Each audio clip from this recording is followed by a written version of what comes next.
To my channel. સૌને મારા જય શ્રી કૃષ્ણ. આજે આપણે લગ્ન પ્રસંગમાં બનતી એક વાનગી જેને આપણે ક્રિસ્પી વેજ કટલેસ બી કહેતા હોઈએ છીએ, યસ, ગુજરાતી સેવ રોલની વાત કરું છું. આજે આપણે ગુજરાતી સેવ રોલની બનાવવાના છે એક સિક્રેટ વસ્તુ ઉમેરીને. જો તમે આ સિક્રેટ વસ્તુ ઉમેરીને એકવાર સેવ રોલ બનાવી લીધા તો બધા એમ જ કહેશે કે ફરસાણમાં તો સેવ રોલ જ બનાવજો. આ રેસીપી તમને ગમવાની છે તો એને લાઈક કરી શેર કરી દેજો, ચેનલ સબસ્ક્રાઈબ કરી દેજો.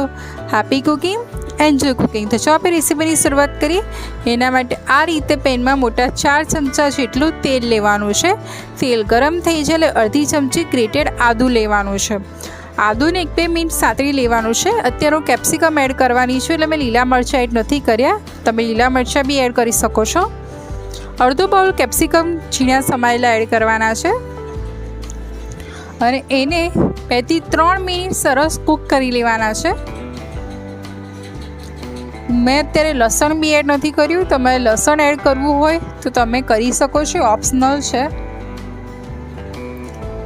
આપણે જોઈ શકીએ છીએ કે 2 થી 3 મિનિટમાં આપણે કેપ્સિકમ થોડા સોફ્ટ થઈ ગયા છે. એટલે આ સ્ટેજ પર આપણે અડધો બાઉલ વટાણા એડ કરવાના છે અને અડધો બાઉલ ઝીણું સમારેલું ગાજર એડ કરવાનું છે. હવે બધી વસ્તુને આપણે સરસ મિક્સ કરી લઈશું અને એને 2 થી 3 મિનિટ કૂક થવા દેવાનું છે. આ પ્રોસેસ એટલે કરવાની રહેશે કે જેથી આપણા વટાણા થોડા કૂક થઈ જાય, આપણા ગાજર બી થોડા સોફ્ટ થઈ જાય. એટલે 2 થી 3 મિનિટ આપણે એને કૂક કરી લઈશું. ત્યારબાદ પા બાઉલ જેટલા બીટ ઝીણા સમારેલા લેવાના છે. મેં અત્યારે ઝીણા સમારીને બીટ લીધા છે.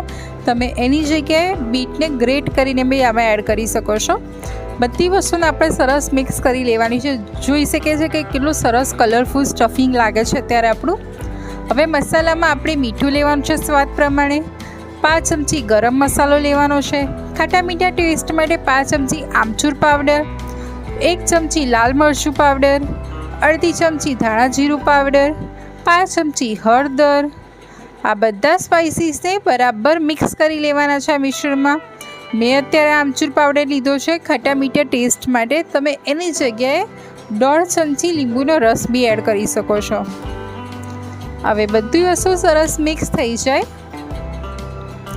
મેં કીધું એ રીતે ખાટા મીઠા ટેસ્ટ માટે આપણે 5 ચમચી જેટલી ખાંડ લેવાની છે. હવે આપણે આ રીતે મેશરના મદદથી થોડું મેશ કરી લઈશું.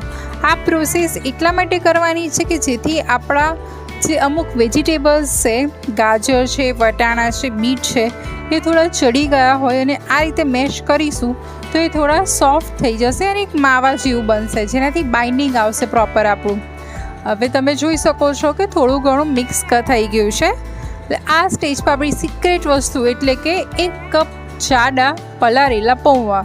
જાડા પૌવા એટલે આપણે જે બટાકા પૌવા યુઝ કરતા હોઈએ છીએ એ જ પૌવાને પલાળીને આમાં એડ કરી દેવાના છે અને બધું સરસ મિક્સ કરી લેવાનું છે.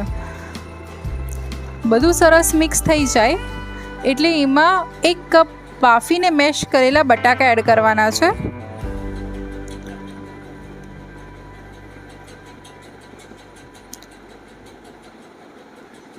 બટાકા એડ થઈ જાય એટલે બટાકા અને બધા મિશ્રણને વ્યવસ્થિત મિક્સ કરી લેવાનું છે.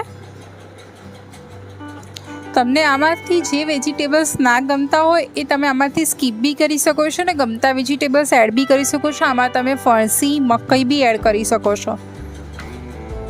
હવે બધું સરસ મિક્સ થઈ જાય એટલે અગેન થોડું મેશરથી મેશ કરી લઈશું જેથી આપણે બટાકા જોડે જે મસાલો છે એ વ્યવસ્થિત મેશ થઈ જાય. આ પ્રોસેસ કરવાથી આપણે જ્યારે સેવ રોલને શેપ આપતા હોઈશું ત્યારે એ પ્રોપર મસાલો મેશ થયેલો હશે તો આપણને એ શેપ આપવામાં ઇઝી રહેશે. તમે જોઈ શકો છો કે 2 થી 3 મિનિટ બાદ મારો મસાલો પ્રોપર મેશ થઈ ગયો છે. હવે બધું ફરી મિક્સ કરી લઉં છું અને હવે ફ્લેમ ઓફ કરી ઠંડો થવા દઈશું. હાથેથી ટચ થાય ત્યારબાદ જ મિશ્રણ થોડું લઈ લઈશું હાથમાં અને આ રીતે પહેલાં રાઉન્ડ શેપ આપી લઈશું અને ત્યારબાદ હું તમને બતાવી દઉં કે ઉપર નીચેથી ફ્લેટ અને સાઈડમાં રાઉન્ડ એવો આપણે શેપ આપવાનો છે.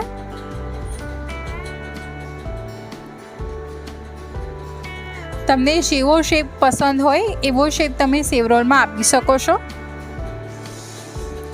તો મારો સેવરોલ શેપ અપાઈ ગયો છે. એ રીતે બધા સેવરોલને શેપ આપી દીધો છે. હવે આપણે 2 ચમચી જેટલો કોર્નફ્લોર લીધો છે. એને પાણી એડ કરી અને એકદમ પતલી સ્લરી બનાવીને રેડી કરી લેવાની છે.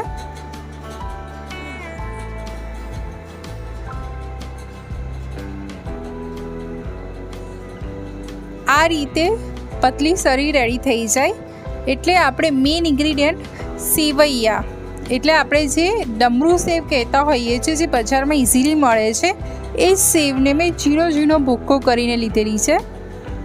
હવે આપણે આ સેવ રોલના પહેલાં કોર્નફ્લોરની સ્લરીમાં ડીપ કરીશું. એમાં ડીપ થઈ જાય ત્યારબાદ આપણે આ સેવમાં રબ કરવાનો છે એને, અને આ રીતે બધી સાઈડથી સેવ બરાબર ફિક્સ થઈ જાય, એટલે કે ચોંટી જાય બરાબર સેવ. ત્યારબાદ આપણે સેવ રોલને આ રીતે હાથેથી દબાવી દઈશું, જેથી બરાબર સેવ આપણા સેવ રોલ જોડે સેટલ થઈ જાય.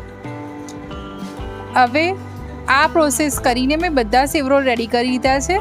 તમે આ સ્ટેજ પર આ સેવ રોલને તમે 4 દિવસ સુધી રેફ્રિજરેટરમાં સ્ટોર કરી શકો છો, અને ઝીપલોકમાં પેક કરી તમારે શાંતિથી સ્ટોર કરી શકાય છે.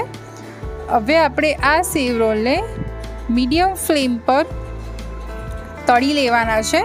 આપણે સેવ રોલને ફાસ્ટ ફ્લેમ પર નથી તળવાના, અધરવાઇઝ સેવ આખી બળીને બ્લેક થઈ જશે અને આપણો જે સેવ રોલ છે એ એકદમ સોગી અને ઓઇલ પચપચ થઈ જશે. એટલે આ રીતે આપણે મીડિયમ ફ્લેમ પર તળવાના છે. આ જ્યાં સુધી બબલ્સ ઓછા ના થાય ત્યાં સુધી આપણે એને ટચ નથી કરવાનો, તે તૂટી જશે. તમે જોઈ શકો થોડા બબલ્સ ઓછા થયા ત્યારબાદ આ રીતે આપણે એને છૂટા કરી લેવાના છે, જેથી આપણા સેવ રોલની બધી સાઈડ બરાબર તળાઈ શકે. હવે 3 થી 4 મિનિટ બાદ મારા સેવ રોલ સરસ રીતે તળાઈ ગયા છે. એને તેલમાંથી બહાર કાઢી તેલ ડ્રોપ આઉટ થવા દેવાનું. તેલ ડ્રોપ આઉટ થઈ જાય ત્યારબાદ ટીશ્યુ પેપર પર લઈ લઈશું. તો આપણા લગ્ન પ્રસંગમાં બનતા ક્રિસ્પી સેવ રોલ રેડી થઈ ગયા છે. આ રેસીપી તમને કેવી લાગી કોમેન્ટમાં જણાવજો.